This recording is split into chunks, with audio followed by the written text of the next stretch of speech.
that occurred last night in Fairmount Park near Lemon Hill Mansion. You're going to hear from Police Commissioner Bethel. You're going to hear from our Public Safety Director, Adam Gear.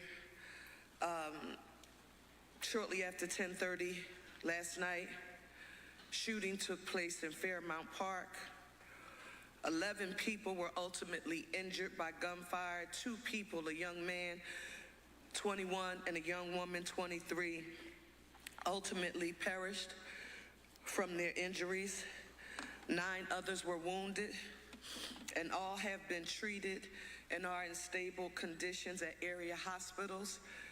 And 3 of those injured by gunfire are juveniles, and they remain in stable condition. But let me be absolutely clear today. As your mayor, I want to affirm to all of Philadelphia on today that there are no excuses for this. This is a heinous act of violence that was inhumane. No regard for life. We will, in this city of Philadelphia, be unapologetic about making sure that the public health and safety of our city and the people in our city is our #1 priority. When you hear me say no excuses, I don't want anyone to tell me that what occurred in a place and space where families gather on a regular basis to fellowship, people in neighborhoods gather. We will not be held hostage by anyone who decides that they want to get assault-like, war-like weaponry, guns with switches.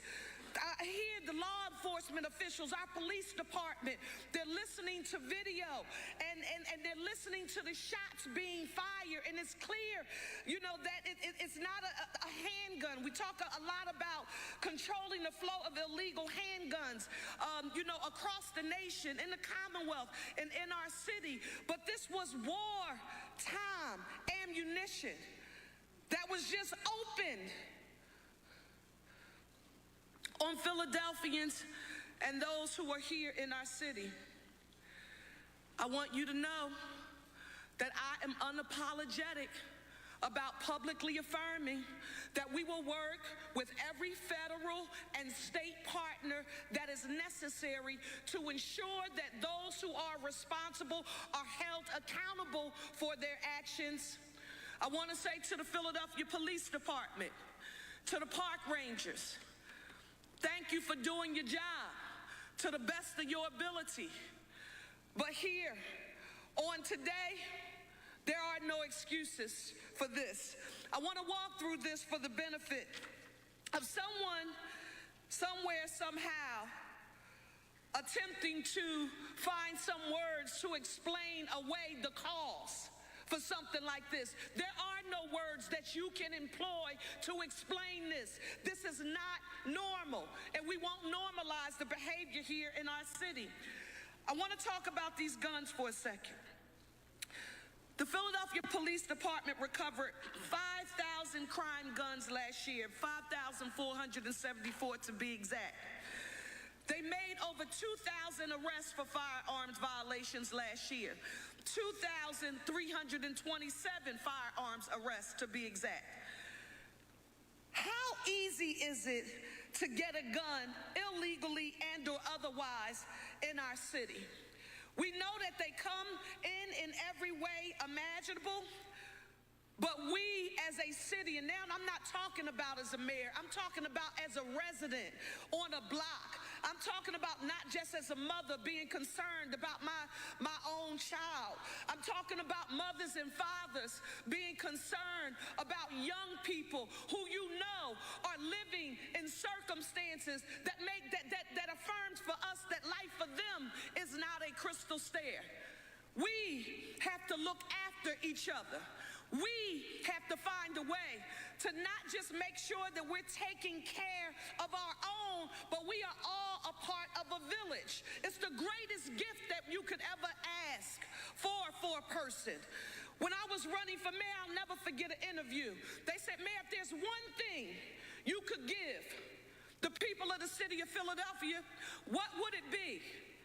And I told him I would give people the same thing that saved my life.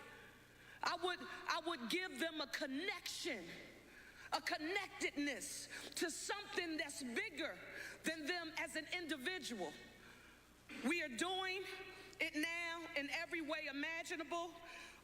25, where's Adam Gear? $25 million in anti-violence funding, Councilmember Jones and Councilmember Young. Nearly 8,000 summer jobs being filled by young people through our Career Connected Learning Program. Extended day and extended year. Over 7,000 young people getting before and after school programming at no additional cost. We're proposing to increase that number now. 400 lifeguard positions to fill. Pool maintenance attendant positions, another 400 pool maintenance attendants to fill. 191 recreation centers, 71 swimming pools, over 1,400 athletic fields and courts, more than 110 summer day camps, and over 1,000 staff-led programs, including sports, creative arts, and educational activities. Mental and behavioral health is here for those who have experienced or been impacted by violence and have been traumatized as a result of it. For parents, for caregivers, for people who see and know that a young person is engaged in some kind of activity that they shouldn't be, and or it doesn't have to be a young person, because remember, these were young adults and young people who were impacted. We have a number you can call 211. We have evening resource centers in neighborhoods. There is no one who can tell me that this city of Philadelphia is not doing what we should do and moving the needle on anti-violence efforts when we have a comprehensive strategy. We don't just think that Police Commissioner Bethel, and I don't care how good he and his officers are, we can't police our way out of this. The park rangers can't do this alone. Our approach is comprehensive. It's prevention, it's intervention, and enforcement. But guess what? I will not apologize for calling on our federal partners and our state partners to work with the city of Philadelphia to ensure that those who are responsible for this are held accountable, and for us to do any and everything that we can to make our public health and safety our number one priority. I was thinking about a time that I felt good. And man, I was so proud after the Eagles parade. I saw the pictures. If you didn't see an aerial view of it, you don't really know the magnitude of what we had just experienced. But to see all of those people from across the nation in our city celebrating without any challenges as it related to serious violent acts. Philadelphia, we're going to continue moving with prevention, intervention, and enforcement. Parents, caregivers, we know this is not an easy job. I was raised by my grandmother and my grandfather. I know it's tough. We have to know where our young people are. And for those who don't have young people who are in their homes as their children, or they're not raising them, I'm thinking about the young men and women. They were adults to us, but now I know that they were young adults when they were actually doing this. They founded and organized and ran the Little League I was a part of, the Oak Lane Youth Association.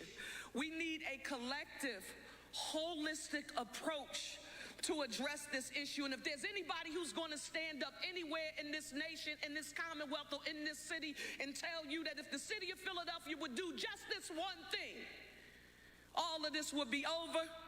They don't know the level of complexity of this challenge. I'm looking at the work we're doing right now. We're tackling housing. Tackling housing. CCME, Clancy's back there, workforce development, putting people on a path to self-sufficiency. Someone just sent me, another mayor from another city across the nation, sent me a copy of an article from something called The Economist, a journal called The Economist, saying, look at Philadelphia leading the pack in the nation in a reduction in homicides and violence here in our city. We're not going back to those old stats. We're not going back to those old stats. That means we need all hands on deck. That means everybody has a role. That means, yes, parents need to know where their children are and what they are doing. Yes, that's extremely important. But for those young people who don't come from a perfect nuclear family, and they need some help, and they need to be connected to something that's more powerful than they are, so that they can belong to something affirmative. That is essential, but we will make sure that we do it together. I'm telling you, I don't know how long I've been here. That's a little over a year, maybe a year and a half by now. This thing does not get easier. Does not get easier to have to stand before you when something like this occurs in our city, because you can't explain it away. I'll tell you one thing, the people standing here with me, as your mayor, I am never going to tire from going to war against the status quo, going to war against lawlessness, and doing any and everything that we have to do to make Philadelphia safer. We're doing it safe, clean, green, economic opportunity for all. The housing, you name it. These people up here are the ones that are working to implement so many programs and supports and opportunities for you. We can't forget that one part of the equation, because we're going to talk to somebody somewhere somehow who will say to you that, we should have been able to do something. Yeah, when the park rangers saw that folks were gathering and the convergence, I just want you to think about this. When I say we're not going to be held hostage, when you think about the convergence, because of social media, at a drop of a dime, where you could get 300 to 500 people in one place that's not planned, and the police department doesn't know, and then they have to try to go and control for it. We have some ideas. We'll talk with Council President Kenyatta Johnson about this, but Councilmember Jones and Councilmember Young, we have some thoughts and some ideas about some things that are not going to be popular. So when you see us making some decisions that are not popular, you will understand why. But we're not going to be held hostage in our city. We have amazing events coming up in here. Philadelphia will be on the world stage. We know how to take care of ourselves. We're leading the nation right now in our significant reduction in crime and homicides. We're not going back to those old stats. You'll hear now from Police Commissioner Beth.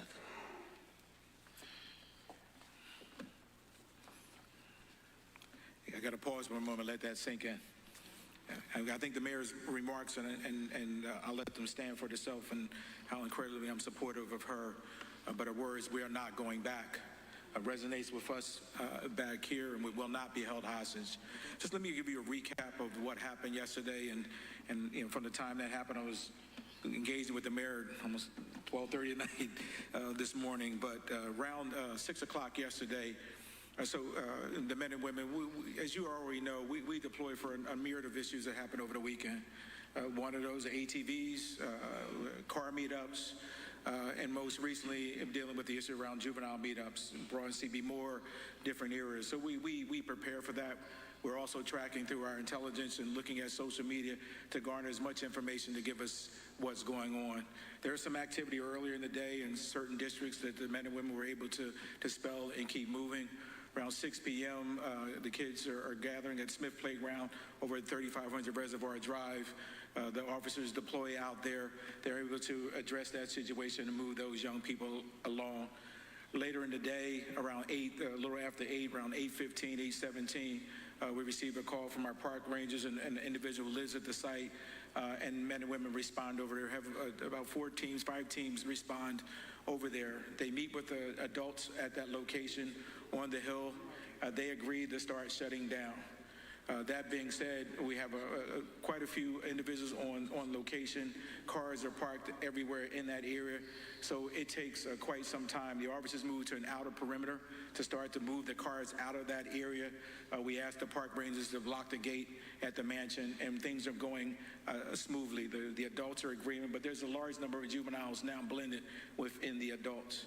Around 10:27 is when, unfortunately, we have a significant shooting. I think all of you are aware that we had 11 shooting victims. 2 of those victims were adults, a 21-year-old male and a 23-year-old female. I believe they both were transported to the hospital. The officer on location transported a number of the young people to the hospital, as they were not that far away when the incident went underway. The remaining 9 ages range from 15 to 27. 15, 16-year-old, 17-year-old, 18-year-old, 19-year-old, 2 20-year-olds, 21, 23, 27, 21, and 27-year-olds. So we have a significant range of ages. And so we are continuing to do an investigation. As you know, when I seen my executive team behind me, we're on location to about 1:30 this morning. The scene, because of, there's no lights up there, it's very dark. My team has been out there this morning. I think we've cleared the scene at this point. We've recovered all the evidence that we have at this point. And now we're moving into our posture now to identify those individuals involved.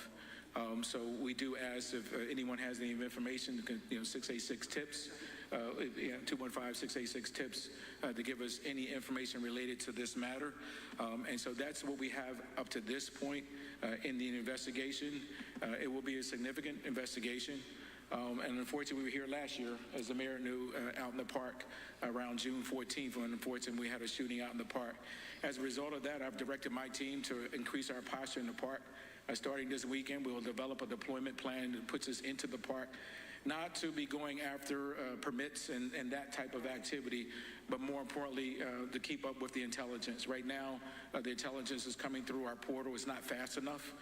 We need to evolve, and so we're going to be putting in a number of different law enforcement assets into the park to identify activity ahead, with the hope that we can stave off these activities before they occur, work with those organizers to be able to stop them before this occurs. But I'll tell people, and as a young kid growing up in West Philadelphia, I spent many a day in the park, many a day in the Belmont Plateau. I played baseball at 33rd and Dolphin. Never worried about a shooting on the park, in the rec centers. And I would continue to tell you, even though we have these events at the park, our parks are to still continue to be the safest place, like our rec centers and our schools.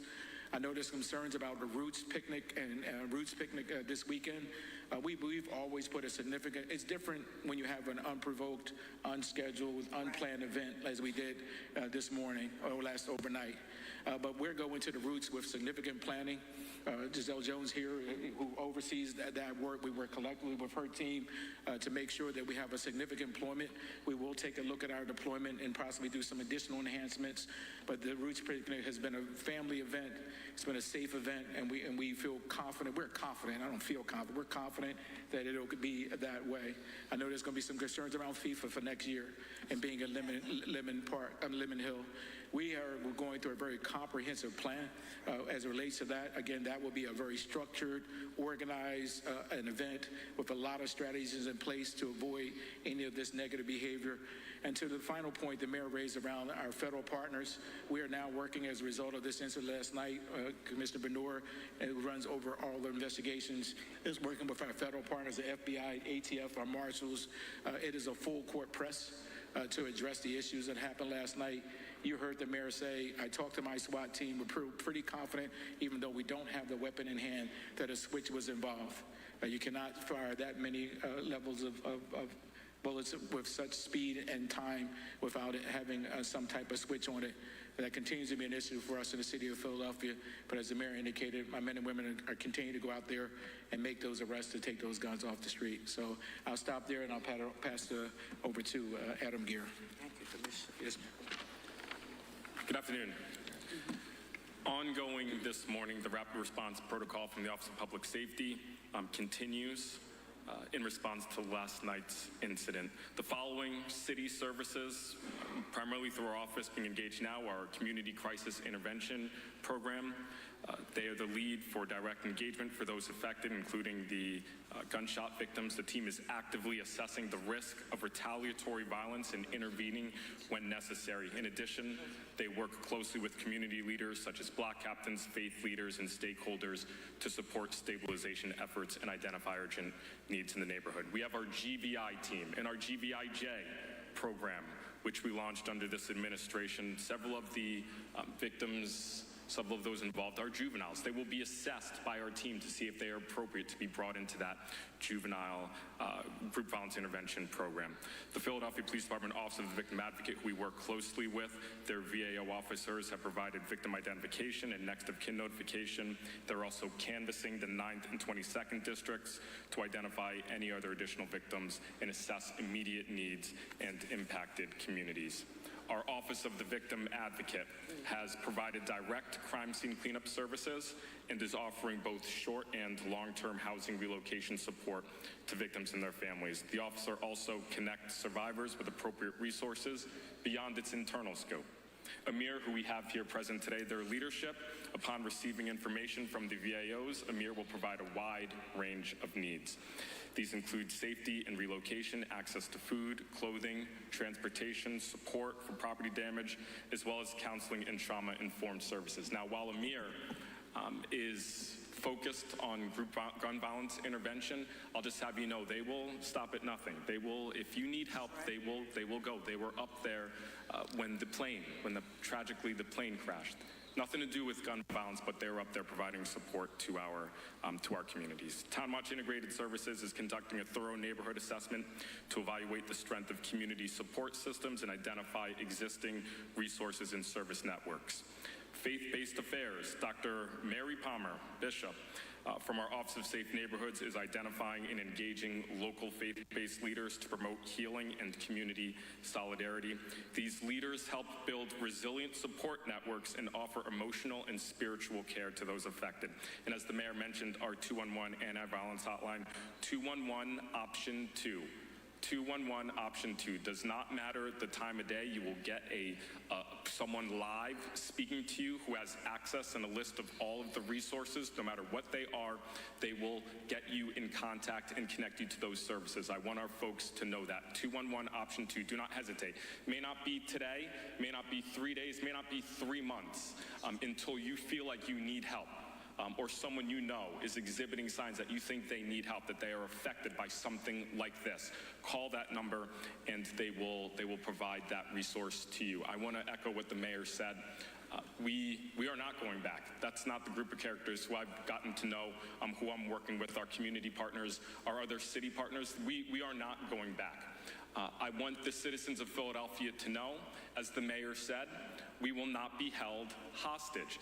This is one individual. They will not be the masters of our faith. They will not control and take hostage not only our physical, right, sense of safety, but also our emotional sense of safety. This one person with a switch who is a coward, who will be arrested by Commissioner and his team and brought before the courts for justice, will not hold this beautiful city hostage emotionally or physically. We will move forward. Now I'm going to hear from Councilmember Curtis Jones, who is the chair of City Council's Committee on Public Safety. Thank you, Madam Mayor, and thank you, team. Also, Lemon Hill is in my district, in the 4th Councilmanic District. Perceived to be a safe space where people can come and have things like picnics. I want to emphasize, as Chair of Public Safety, is the vast majority of Philadelphians are law-abiding citizens. The vast majority of our young people are law-abiding citizens. This month, you will see thousands of individuals graduate from school, go off to colleges, go off to the military, and do productive things with their life. But for a small minority of folk that view their world as finite and that they can control our space, let me say this to you. As you can hear, there are plenty of programs for you. The right hand of fellowship or the left hand of punishment. This mayor, this team, has been proactive like a verb, not a noun.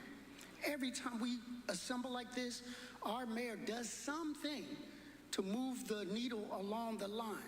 We have outlawed switches in the city of Philadelphia. We have moved in city council to outlaw poo-shiesties, those masks that those predators want to don in order to go hunting. What we are seeing is that more and more of those predators are coming around looking for people in the crowd. They don't care about Mom Moore, who's out there with a picnic basket and a blanket, trying to enjoy the first day officially of summer. We want to send this message to you. We love you, but we love you enough to sit you down. And the things that the plan, that working with city council and the mayor, that we are not going to concede Lemon Hill. We're not going to concede Belmont Plateau. We are going to fight to keep that safe space for the citizens of Philadelphia. So if you want some help, come on down. But if you don't want help and you persist in your ways, we got space up state for you. Thank you. Thank you, Councilmember Jones. You just reminded me, Councilmember, when we talked about in the park, and we talk about lights and cameras, City of Philadelphia working with the council, working on a comprehensive plan to increase the number of lights and cameras in public spaces all across the city of Philadelphia. Why is that? That's a part of the comprehensive prevention, intervention, and enforcement. We know the data in the research Penn conducted that shows that there's a statistically significant difference in the amount of violent crime that takes place in areas that are clean and green and bright. And so we're working to do that all across the city. In addition to that, I was unfortunately just informed that because they found 3 different types of casings, we know that there were 3 shooters thus far. So it is not one. There are 3 different types of casings. So we know that there were 3 shooters. We now want to take any questions. Yes.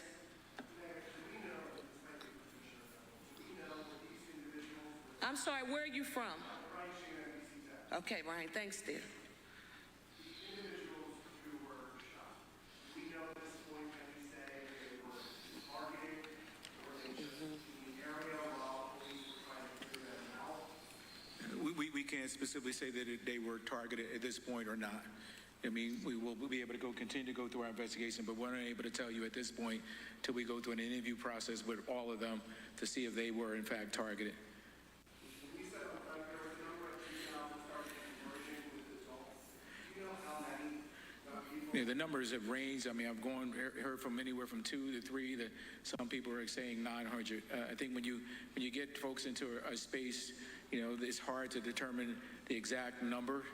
And I don't, so I can't give you a specifically, that number probably ranged throughout the day and then obviously coming down as people are leaving, but I can't give you a pinpoint as to how many people are actually there.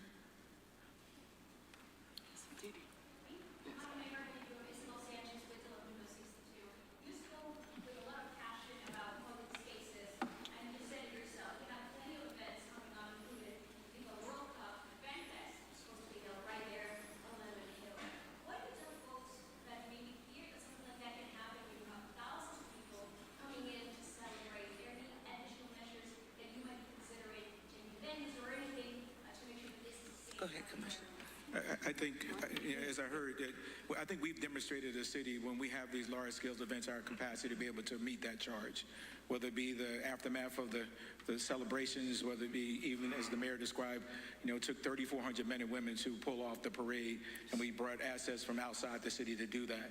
I think we've consistently, year over year, time over time, demonstrated when we have large-scale planned events, we're able to put down a infrastructure, both an internal and external template, to be able to keep those individuals safe. So I would tell folks to look at our record, look at what we've been able to accomplish over the years, be able to do that effectively. We have probably one of the best trained groups of men and women to be able to accomplish that, and I have no doubt that we'll accomplish that moving forward. These events, these surge events that occur are significantly unfortunate, and I know we know that, but because they're unplanned, because we're not able to be able to put the proper assets in place, unfortunately, we get these events. But I am confident that everything that we have planned coming forward and this to continue this year and to next year and beyond, we will keep those individuals safe.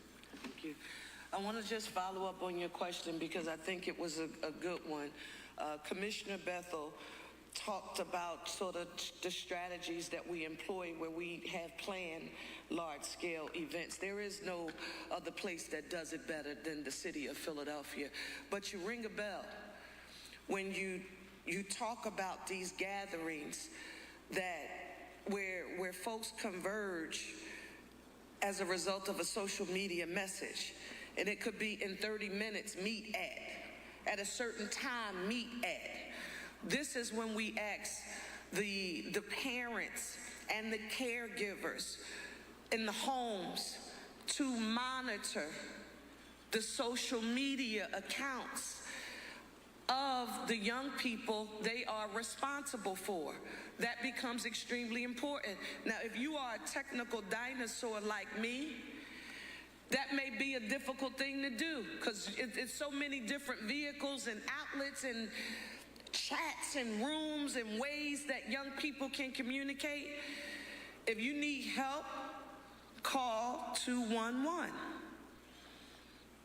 Option number 2, I need to make sure I'm concerned about social media. How do I access? It's all right to ask the question. Some people just don't have the answer. It's all right to ask the question. But social media plays a huge role in the impromptu nature of the gathering so that we can't do what we do well. Because, it's very well known that when there are large-scale events, we understand the assignment. But we have to make sure we use every vehicle at our disposal, and the monitoring of the social media is extremely important. And the only reason why I'm asking those of you who are in the press to identify yourself, because it's been brought to our attention that sometimes we have had some folks asking questions who are not members of the press. Yes.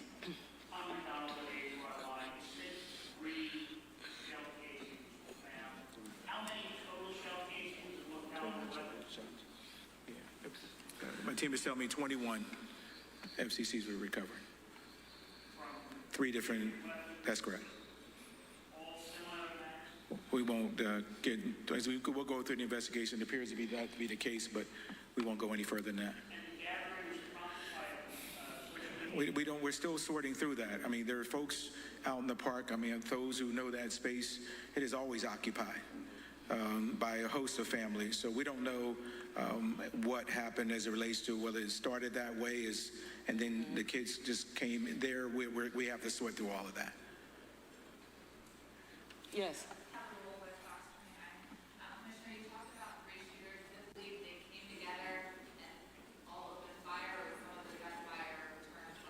We don't know that at this point. What we do know is the video that was put on social media last night where you had that rapid fire. We definitely can determine that to be a type of switch to automate the weapon.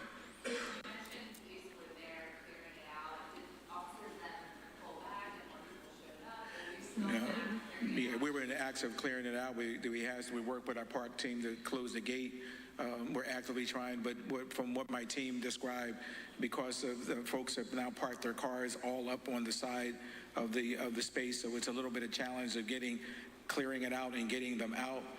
They did not feel at that point that there was anything nefarious underway. They're just trying to get the crowd out, which is consistent. We do this regularly, whether it be in the plateau. I mean, most recently working with Commissioner Lawson because the ATVs were going into the plateau. We send our motorbike teams down there. So we're constantly playing this cat and mouse game out in the parks and other places, but 99% of the time, it's a safe space. It's a crowd. We're asking them to move out. But we're doing that in a very thoughtful and effective way, right? We're not being overly aggressive because we do have families and folks out there. We're just asking them it's time for them to shut it down and move out of the park. Yes.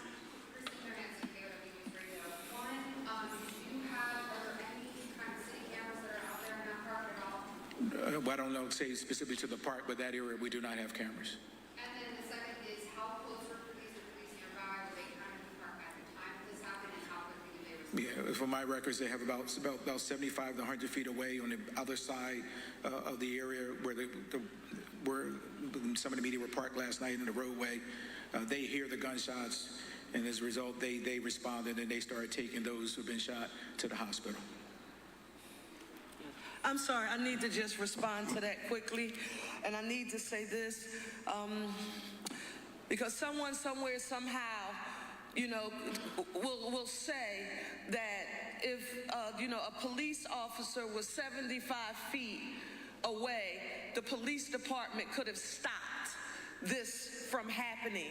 This is not, this random act of violence that occurred in what is normally one of the safest places where families gather in our city is not something that the police department could have solely and individually just prevented from happening. So I just want to note that and state that for the record, because we won't police our way out of this alone. That's important to state. Yes, sir.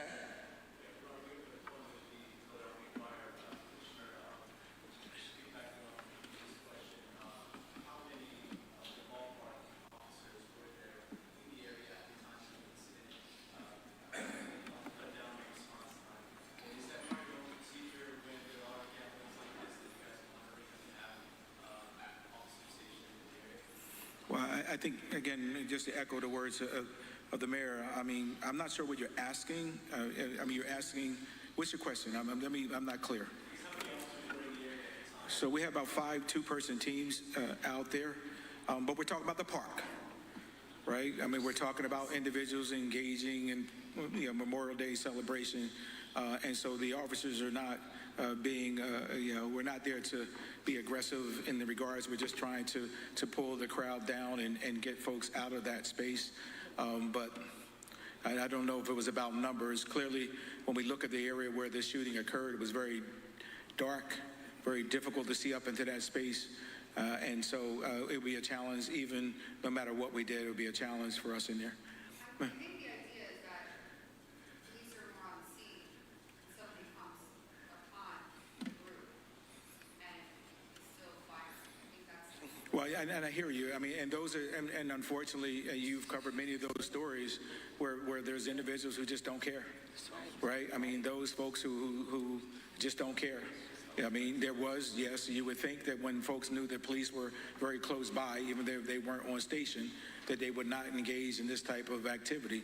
But unfortunately, we live in a space now where they feel that they are not a threat and they're going to still take action. And we've seen that. Hell, we just saw that at Overbrook, where an individual came to the scene with a gun in his pocket, knowing that we had officers right there within 5 feet of the officer, and has somehow discharged that weapon, striking him under his vest.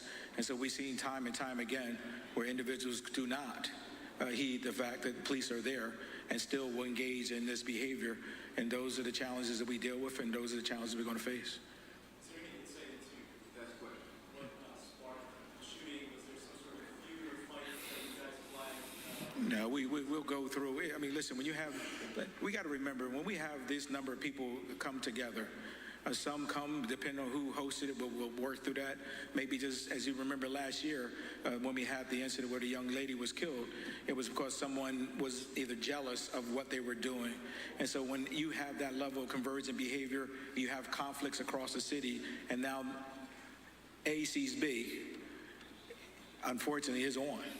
And so it could be just that quick of a trigger that I saw the guy who did something to me, he sees me, we both are armed, and we're going to now engage each other. We don't know if there was an exchange of gunfire at this point between the two combatants or what that was, but that's the unfortunate part of this process. It can happen in seconds. Commissioner, where were you when you found a shotgun Yeah, out in in Westville, somebody's yeah. coat? We were out in the 12th district, and the officers were, that was doing a parade and event. That we were actually had folks outstage to be able to deploy an event. There was something, in that case, the gentleman had a AR-15 down his side of his body, and the officer was ready to engage them. This is the last question. Commissioner, we heard you, the mayor, the director here mention those switches. Is that something you're seeing more of? How difficult is it for your officers to keep those activities? Yeah, I mean, so this year, I think this year we're seeing a little bit fewer switches than we have in the past years. But unfortunately, when they do engage, the amount of firepower that they can exhaust, I mean, you can go through a magazine in seconds. This is war, right? If you get a chance to listen to the video, that's the sound of war. You know, when you have an automatic weapon that you can empty a magazine, a 20-clip magazine in seconds, it is meant to kill, to create carnage, and to hit as many people as possible. And in this case, you see, it was able to do that. So it's a challenge for us, but we continue to go out and grab these individuals. We oftentimes don't know if they have a switch on them, only when we do make the arrest. Thank you, everybody. Thank you. Thank you, Commissioner.